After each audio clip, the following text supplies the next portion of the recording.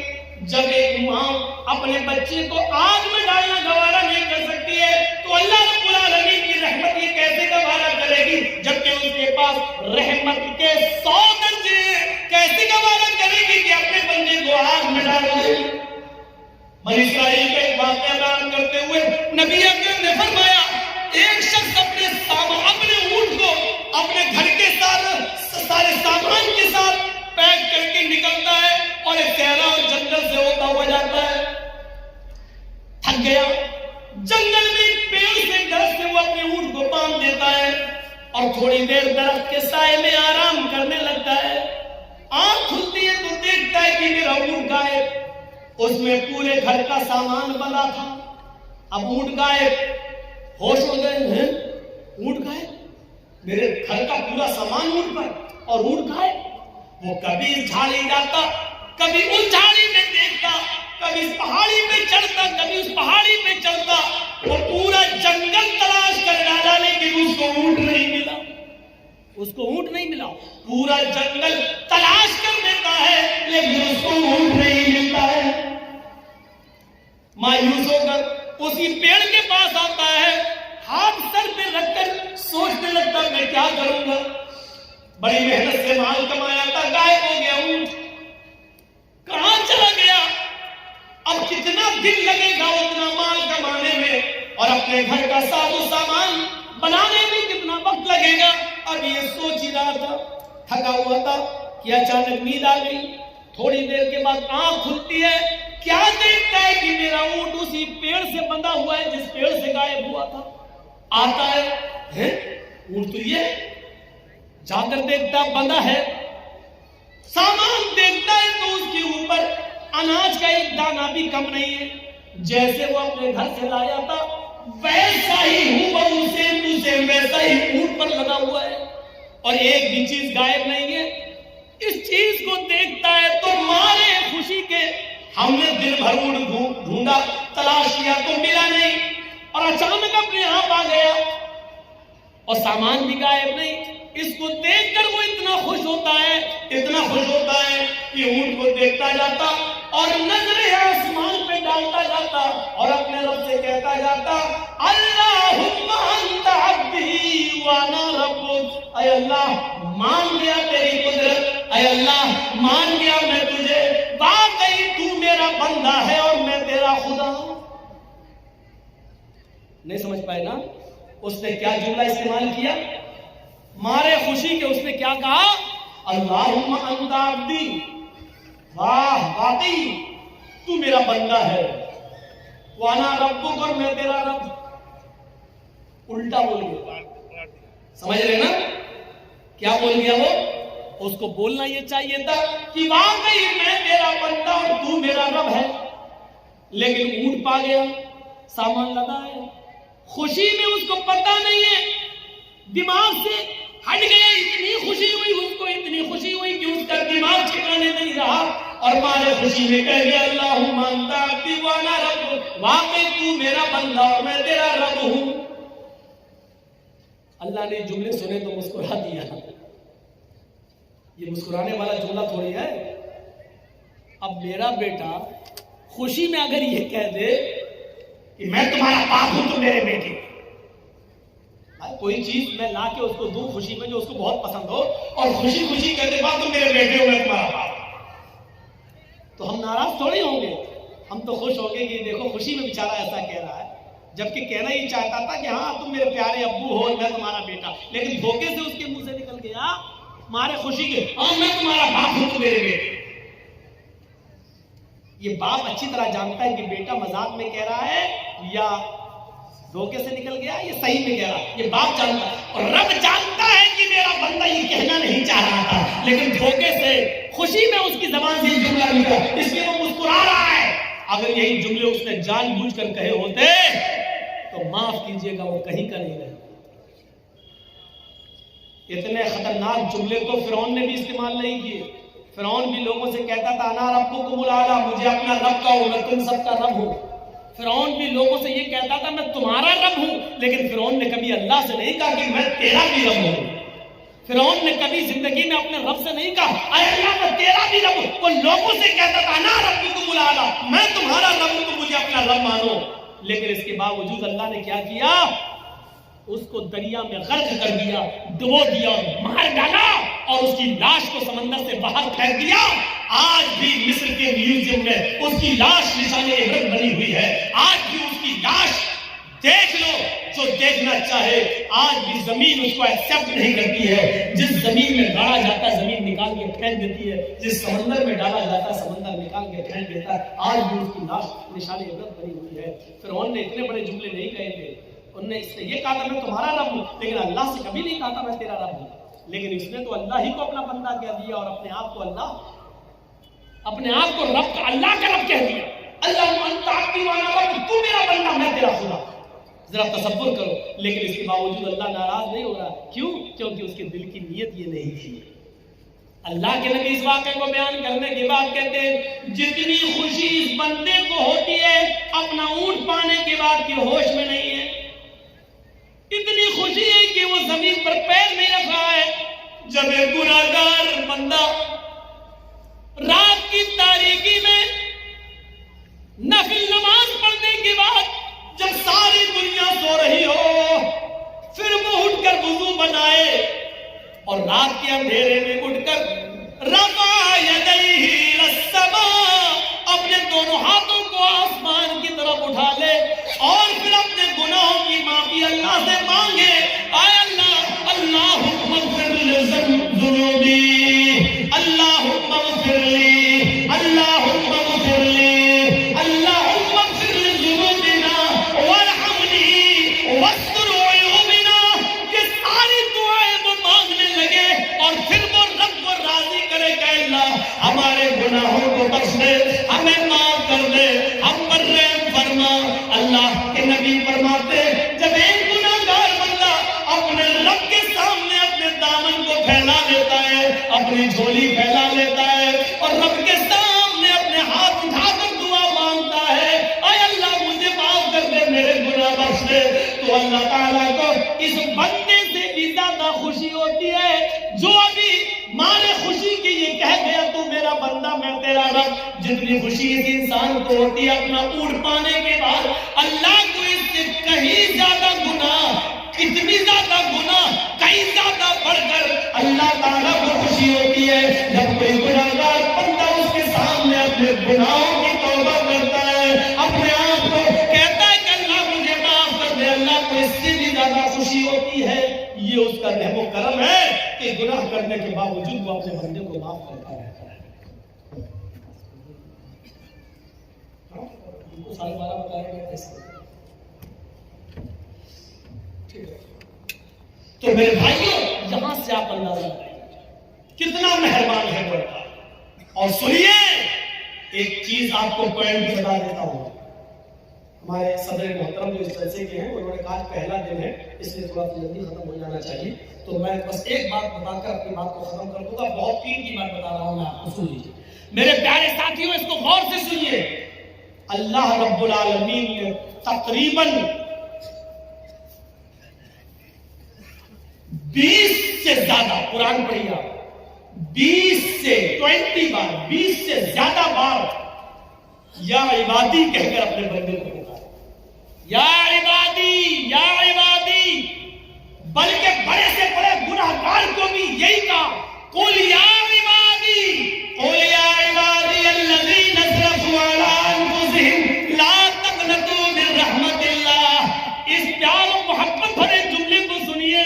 بندہ گناہگار ہے، اتنا گناہگار ہے کہ اس نے زمین و آسمان بھر کر گناہ کر رکھے ہیں، اس کو بھی اللہ یہ نہیں کہہ رہا بھاگ تو گناہگار ہے میرے دربار میں مت آنا، اس کو بھی اللہ کیا کہہ رہا، آئے میرے بندو، قل یا عبادی الذین اسرفوا علی انفسہم، آئے میرے بندو، اگر گناہ کر کر کے تم نے زمین و آسمان بھر لی ہو، اگر بہت زیادہ گناہ کر کے اپنے آپ کو سیاہ کالا کر لیا ہو، اگر گناہ کر کر کے تم نے زمین و آسمان بھی بھر ڈالے ہو، لا تقنطوا من رحمت اللہ، تب بھی تم اللہ کی رحمت سے مایوس مت ہو جاؤ، اللہ کے رحم و کرم سے مایوس مت ہو جاؤ۔ اگر توبہ کرو گے تو ہم آج بھی تمہیں معاف کرنے کے لیے تیار ہیں، اگر بخشش مانگو گے تو آج بھی میں تمہیں بخشنے کے لیے تیار ہوں۔ 20 سے زیادہ بار اللہ نے قل یا عبادی کہا ہے، آئے میرے بندو، آئے میرے بندو، میرے پاس تو آؤ، میرے بندو مجھ سے گناہوں کی معافی تو مانگو، میرے بندو میرے پاس گر کر آؤ تو رو تو صحیح، ہم تمہیں آج بھی معاف کرنے کے لیے تیار ہیں۔ اگر 20 مرتبہ یا عبادی کا ہے تو قرآن پڑھیے 300 سے زیادہ، 300